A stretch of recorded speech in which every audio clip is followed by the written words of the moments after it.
Lecture 2 लागत लेखांकन की आवश्यकता, नीड फॉर कॉस्ट अकाउंटिंग। सामान्य रूप से प्रत्येक व्यापारी अपने समस्त लेन देन व्यवहार का लेखा करने के लिए वित्तीय लेखांकन पद्धति का अनुसरण करता है और इसके अंतर्गत वह वर्ष के अंत में समस्त लेन देनों का संक्षिप्त ब्यौरा तैयार करता है और उससे उसको लाभ हानि उस व्यापार की और आर्थिक स्थिति की जानकारी प्राप्त होती है। किंतु कुछ ऐसी भी सूचनाएं हैं जो वित्तीय लेखांकन नहीं दे पाती, जैसे उत्पादन की लागत क्या है, लागत पर कैसे नियंत्रण किया जाए, उत्तरदायित्व बिंदु कहाँ है। ये सब जो कमियां हैं वित्तीय लेखांकन की, इन्हीं कमियों को दूर करने के लिए लागत लेखांकन की आवश्यकता महसूस की गई। और लागत लेखांकन की जो आवश्यकता है उसके मुख्य कारण इस प्रकार हैं। पहला, उत्पादन लागत के संबंध में जानकारी, knowledge about cost of production. चूँकि वित्तीय लेखांकन के अंतर्गत केवल व्यवसाय से संबंधित आय व्यय का विवरण रहता है और इसके अंतर्गत लागत की गणना नहीं की जाती। व्यय भी कई प्रकार के होते हैं, प्रत्यक्ष अप्रत्यक्ष। सबसे जो मुख्य बात है इस संबंध में वो यही है कि लागत लेखांकन के संबंध में जो जानकारी है वो सारी की सारी जानकारी हमें लागत लेखांकन के माध्यम से मिल जाती है। क्यों? क्योंकि इसमें हम लागत के एक एक तत्व को विस्तार से इसमें लिखते हैं और इसके द्वारा हमको ये पता लग जाता है कि किसी वस्तु या सेवा के बनाने में कितना हमारा खर्चा आया, कितनी हमारी लागत आई, और इससे जो लाभ होता है किसी भी व्यापारी को कि वह मूल्य निर्धारित कर सकता है। अगर बाजार में प्रचलित मूल्य किसी वस्तु का प्रति इकाई 10 रुपया है, हमारी लागत अगर कम है या हमको लागत अपनी पता है, तो हो सकता है कि 10 की जगह हम अपने मूल्य को 9.5 रुपया ही निर्धारित करें और बाजार में हमारी वस्तुओं की मांग अन्य जो हमारे प्रतियोगी फर्में हैं उनकी तुलना में ज़्यादा हो जाए। तो इससे लागत लेखांकन के माध्यम से हमें उत्पादन लागत के संबंध में जानकारी प्राप्त होती है। दूसरा है सामग्री नियंत्रण, मटेरियल्स कंट्रोल या इन्वेंट्री कंट्रोल। ये बहुत ही आवश्यक है कि किसी भी फर्म में, व्यापार में चोरी, अपव्यय, ये सब चीज़ें न हो। सामग्री पर पूर्ण रूप से नियंत्रण रखा जाए और ये नियंत्रण वित्तीय लेखांकन के माध्यम से नहीं हो सकता। लागत लेखांकन के माध्यम से हम ये देख सकते हैं कि किस विभाग को हमने कितनी वस्तुएं इशू की, उन्होंने उसमें से कितना प्रयोग किया, कितना उनके पास बचा, स्टोर में कितनी सामग्री खरीद के आई, कितनी इशू हुई, कितनी बची। इसका हम फिजिकल वेरिफिकेशन भी करके ये जान सकते हैं। तो अगर स्टोर से कोई वस्तु चोरी हो रही है, बाहर बेची जा रही है, तो ये सारा हम फिजिकल वेरिफिकेशन करके जान सकते हैं। तो ये एक ऐसी विधि है जो इस बात के लिए भी प्रसिद्ध है कि सामग्री पर नियंत्रण किस प्रकार किया जाए, इसलिए भी लागत लेखांकन की आवश्यकता महसूस की गई।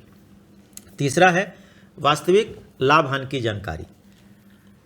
हम वित्तीय लेखांकन के माध्यम से एक निश्चित तिथि पे व्यवसाय के सकल लाभ और शुद्ध लाभ की जानकारी प्राप्त तो कर सकते हैं, परंतु जो शुद्ध और वास्तविक लाभ है उससे हम थोड़ी दूर होते हैं।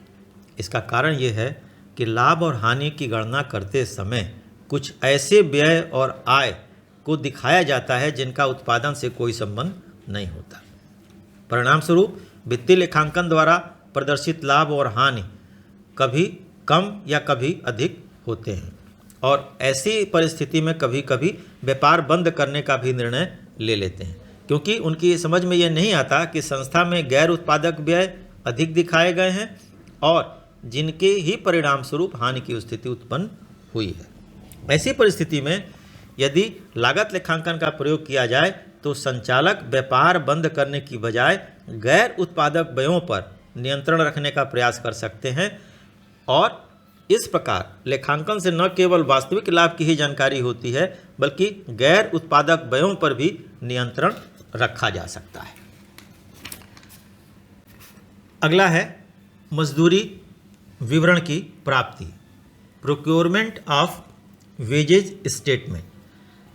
वित्तीय लेखांकन से हम केवल ये पता कर सकते हैं कि मजदूरी के मद में कुल कितना खर्च हुआ, लेकिन लागत लेखांकन के माध्यम से हम ये जानकारी प्राप्त करते हैं कि इस मजदूरी में कितना उत्पादक है और कितना गैर उत्पादक मजदूरी है। इन सारी बातों की जानकारी हम लागत लेखांकन के माध्यम से कर पाते हैं, वित्तीय लेखांकन के माध्यम से नहीं। अगला है विभागीय कार्य क्षमता की जानकारी, नॉलेज अबाउट डिपार्टमेंटल इफिशियंसी। वित्तीय लेखांकन में सभी विभागों की कार्य क्षमता की सामूहिक जानकारी होती है। ऐसा भी हो सकता है कि कोई खास विभाग बहुत अच्छी स्थिति यानी लाभ देने की स्थिति में हो और जबकि कुछ ऐसे भी विभाग हों जो उतना लाभ न दे रहे हों या हानि में चल रहे हों। वित्तीय लेखांकन से जो सूचना मिलती है वह लाभ हानि के आपसी समायोजन के बाद की होती है।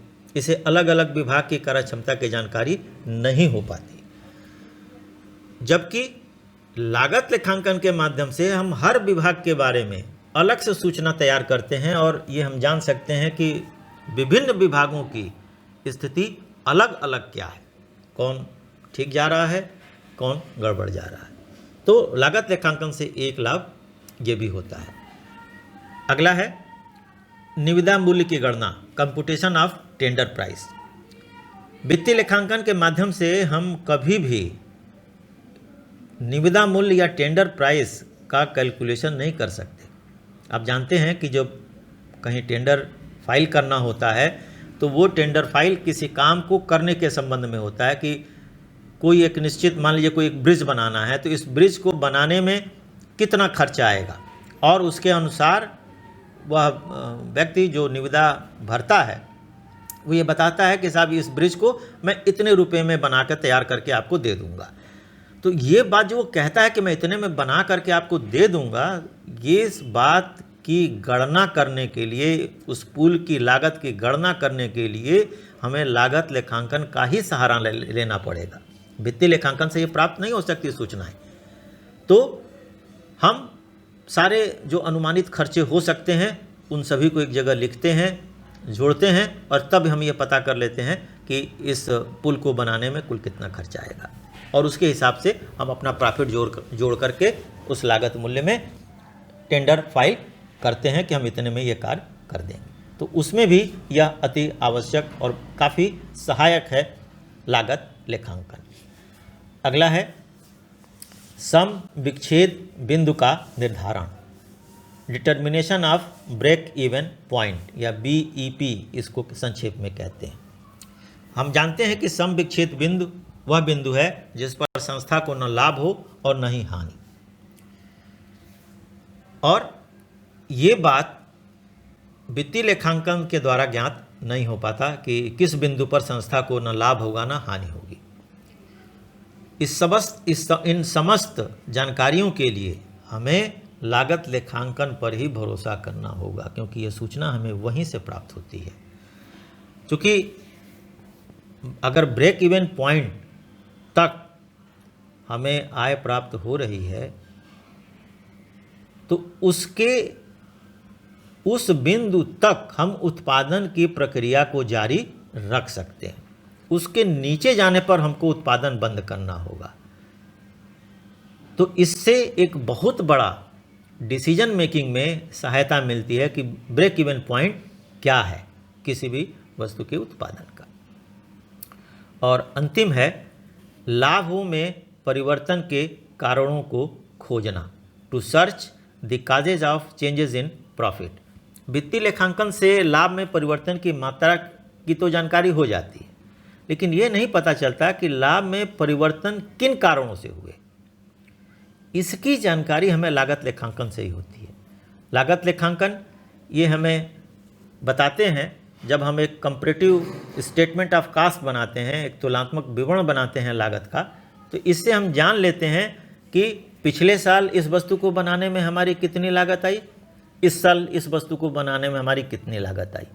अगर ये लागत बढ़ गई तो क्यों बढ़ गई, पिछले जो हमारे खर्चे थे किन किन मदों पे कितने कितने थे, और इस बार उन्हीं मदों पे हमारे व्यय कितने हो रहे हैं। तो इससे हम तुरंत पता कर लेते हैं कि पिछले साल की तुलना में लेबर कास्ट बढ़ गया, या मटेरियल कास्ट बढ़ गया, या अदर एक्सपेंसेस बढ़ गए।